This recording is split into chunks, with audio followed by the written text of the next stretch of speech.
बिस्मिल्लाहिर्रहमानिर्रहीम। अस्सलाम वालेकुम। Welcome to Arash imperial academy. Arash imperial academy में आपको खुशामदीद कहते हैं। जी दोस्तों, आपने प्रेजेंट इंडेफिनिट टेंस के इंट्रागेटिव सेंटेंसेस के बारे में तो ज़रूर सुना ही होगा। आज इस वीडियो में मैं आपको बताऊंगा कि प्रेजेंट इंडेफिनिट टेंस के जो भी जुमले हैं उनको इंट्रागेटिव में यानी सवालिया में कैसे तब्दील करना है, और फिर इंट्रागेटिव सेंटेंसेस बनाने के लिए स्ट्रक्चर क्या होना चाहिए, और हेल्पिंग वर्ब्स कौन कौन से इस्तेमाल किए जाते हैं, और हेल्पिंग वर्ब्स किस जगह पे इस्तेमाल किए जाते हैं। वीडियो आखिर तक ज़रूर देखिएगा। मुझे उम्मीद है कि इंशाल्लाह ये वीडियो आखिर तक देखने के बाद आप खुद ही जितने भी सेंटेंसेस हों जो भी हों आप खुद ही उनको इंट्रागेटिव में तब्दील कर सकते हैं। जी दोस्तों, प्रेजेंट इंडेफिनिट टेंस, अब इसमें आज हम सीखने जा रहे हैं इंट्रोगेटिव सेंटेंसेस मीन्स सवालिया जुमले। उसके लिए यहाँ पे हमने स्ट्रक्चर लिखा है। अब स्ट्रक्चर की तरफ आप देखें तो इंट्रोगेटिव सेंटेंसेस बनाने के लिए मैं आपको एक बात बता दूं कि जो भी हेल्पिंग वर्ब्स होते हैं उनको हम जुमले में सबसे पहले रखते हैं। अब प्रेजेंट इंडेफिनिट टेंस के जो भी जुमले होते हैं उनको इंट्रोगेटिव में तब्दील करने के लिए हमारे पास दो हेल्पिंग वर्ब्स होते हैं। पहला डू और डज। अब सबसे पहले जुमले में हम डू या डज रखेंगे। उसके बाद हमने एस यानी सब्जेक्ट रखना है। सब्जेक्ट के बाद वर्ब का फर्स्ट फॉर्म रखेंगे यानी V1, और फिर आखिर में ऑब्जेक्ट रखेंगे। ऑब्जेक्ट के साथ ये क्वेश्चन मार्क ज़रूर आपने रखना है, क्योंकि इसी क्वेश्चन मार्क से ही हमें पता चलता है कि ये जो सेंटेंस है ये इंट्रोगेटिव का सेंटेंस है। जी दोस्तों, अब चलते हैं कि कहाँ पे आपने डू इस्तेमाल करना है और कहाँ पे आपने डज इस्तेमाल करना है। दोस्तों, डू जो हेल्पिंग वर्ब है वो आपने कहाँ पे इस्तेमाल करना है।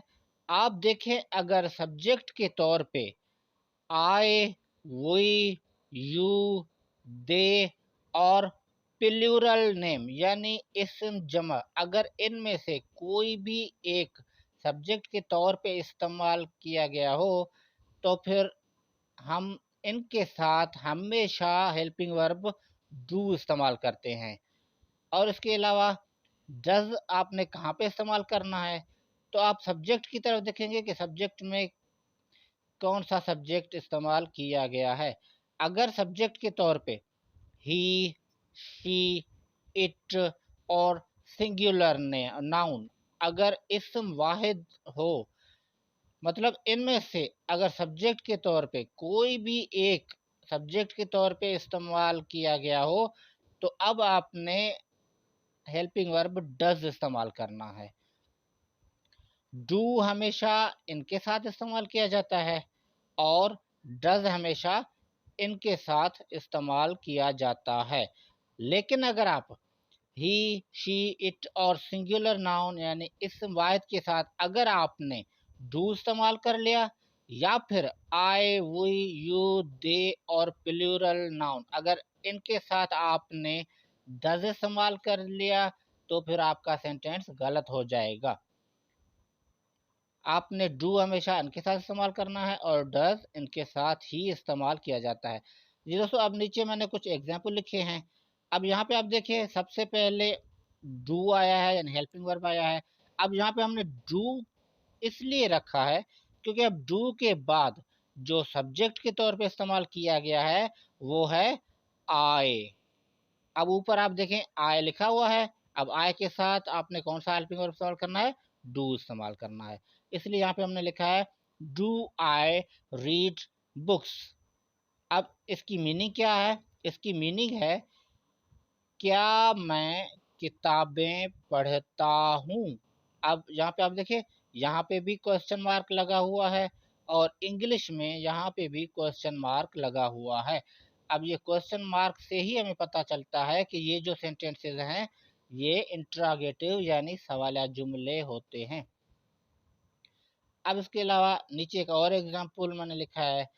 यहाँ पे आप देखिए, ये सेंटेंस लिखा हुआ है कि डू वही। अब यहाँ पे देखिए वही इस्तेमाल हुआ है सब्जेक्ट के तौर पे, तो डेफिनेटली वी के साथ हमने कौन सा हेल्पिंग वर्ब इस्तेमाल करना है, ये रहा वी सब्जेक्ट, और इसके साथ आपने डू ही इस्तेमाल करना है।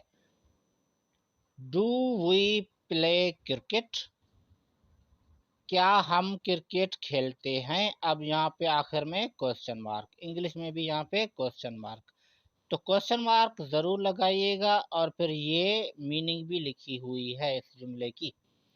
तो दोस्तों ये तो हो गया डू। अब नीचे एग्जाम्पल की तरफ आप देखिए तो यहाँ पे हेल्पिंग वर्ब डज इस्तेमाल किया गया है।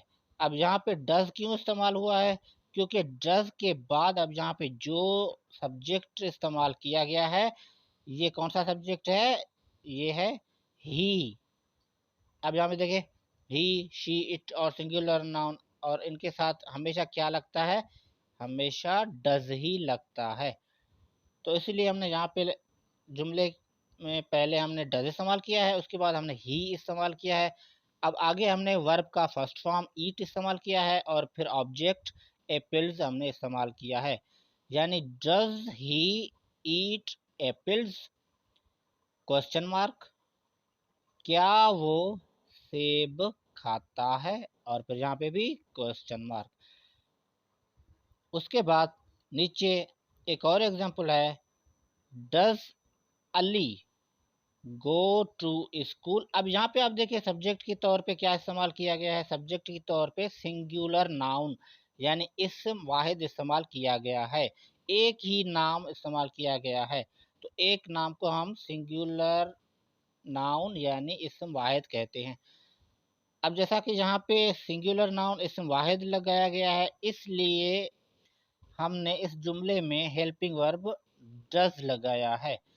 अगर आप सिंगुलर नाउन इस्म वाहिद के साथ कभी भी अगर आप डू इस्तेमाल करेंगे तो वो जुमला डेफिनेटली आपका गलत हो जाएगा। सिंगुलर नाउन के साथ हमेशा डज ही इस्तेमाल किया जाता है, और इसके अलावा ही, शी, इट जो ऊपर मैंने लिखे हैं इन सब के साथ हेल्पिंग वर्ब डज ही इस्तेमाल होता है। अच्छा दोस्तों, अब इसकी मीनिंग क्या है, does Ali go to school, क्या अली स्कूल जाता है, ये इसकी मीनिंग होगी।